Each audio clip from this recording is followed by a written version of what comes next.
If you're a busy dad over 35, struggling to get back in shape and following random workouts off the internet, YouTube or men's health covers or wherever you're watching it on social media and then just trying it week to week, that's where you're going wrong, and that's why you're never going to see the results you want.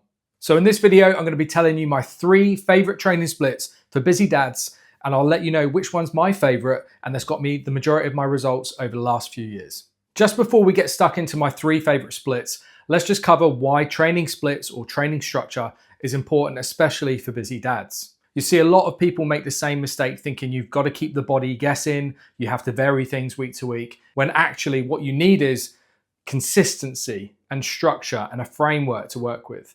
One that suits your schedule and that's realistic to the amount of time you have available, rather than just trying to wing it week to week and hope you can get to the gym and hope you can get everything done within 45 minutes or 60 minutes. And I hate to break it to you, but you're not 20 anymore and you don't have all the time in the world to have like an hour and a half workout. You've got more responsibilities now. You're either running a business or very senior in your role. You've got kids at home, you've got chores to do, and your wife's probably telling you to get stuck into the chores at the weekend as well.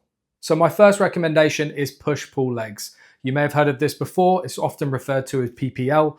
And for most people that don't like training legs too often, it suits them a lot. But generally it looks a little bit like this. So the first session, push, is an upper body pushing session where you're training the chest, you're training the shoulders, you are doing the triceps. So as I said, there's a lot of pushing movements, either horizontally or vertically. Then pull is obviously the back and lots of pulling movements. So horizontal rows, vertical rows, biceps. So you're hitting again the upper body, but as I said, with all the pulling movements. And then finally you have legs, and that's pretty much everything below the waist. Glutes, hamstrings, quads, calves, and if you want to, you can add some abs in there as well. So the cool thing about PPL is, or push-pull legs, is that you can do the 3 sessions a week and then have enough time to recover between sessions. You can stack them all up one after the other. And also, if you wanted to increase the frequency of your PPL, you could do an additional upper body push and an upper body pull each week. So essentially, you're only getting 1 leg session in, but hitting back and chest and shoulders twice a week. And also, if you wanted to, you could then get a 6th session in doing push-pull legs, push-pull legs. Okay, so moving on to the second training split, my personal favorite and something I've been doing for many years now since becoming a dad. And it works so well with my schedule and has allowed me to retain strength, build strength and muscle too.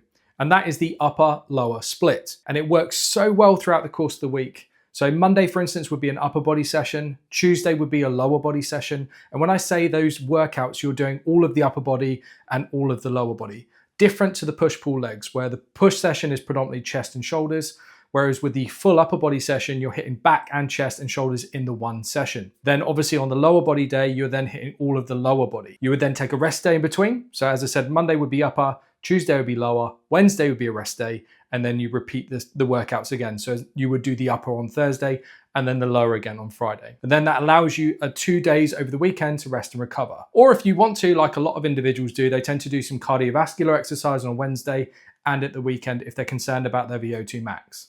And these workouts, similar to the push-pull legs, don't need to be any more than 45 minutes to 60 minutes in duration, so they fit really well into your schedule. And obviously the great thing about this split is it allows a lot more recovery between sessions. And also you can move these sessions around so well through the course of the week. So if something comes up last minute, you can shift them around without it impacting your complete training structure. So it allows a lot more agility through the course of the week when things come up that are out of your control. Okay, and finally, my third training split that I recommend to busy dads is the total body 3 times per week. That means training everything from head to toe 3 times a week, and obviously then try and have a rest day in between those. So a good example would be training on Monday, training on a Wednesday, training on a Friday. But the cool thing is you can move them throughout the course of the week and have bigger gaps between them if you're struggling to recover as well, or if you have work and family commitments that just crop up out of nowhere. I would always advise never really doing more than 2 total body sessions on consecutive days and taking a rest on that 3rd day, because if you do 3 back to back, you're going to be very sore and probably going to struggle with your recovery. But like the other splits, you're still going to be able to build muscle and strength, but training more efficiently and making the most of the time you have available each week. And as I said earlier, the workouts don't have to be hours in duration. They need to fit in with your schedule. So it can be 30 minutes, 40 minutes, 45 minutes, 60 minutes, and you don't really need to do any more than that to get incredible results. In terms of the structure of the workouts, I'd always focus on the first two primary exercises being compound.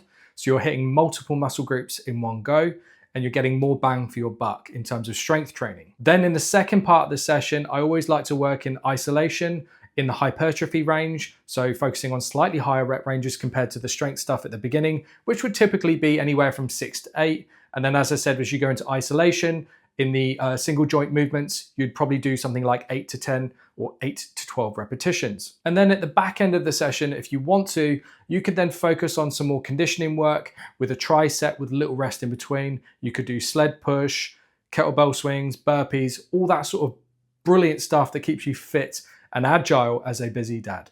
And the cool thing about the workout structure is you can apply that to any of these training splits, the push-pull legs, the upper lower splits, and obviously the total body training. So you're then covering strength, hypertrophy, and conditioning.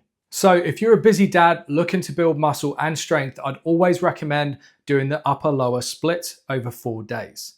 If, however, you don't like training legs too much, then I'd probably lean towards doing PPL or push-pull legs. And if you don't have as much time, the 3 total body workouts per week. Anyway, that's everything for this week, so please make sure to like and subscribe. And if you're interested in working with me, please click the link below and we'll get you set up. See you next week. Bye for now.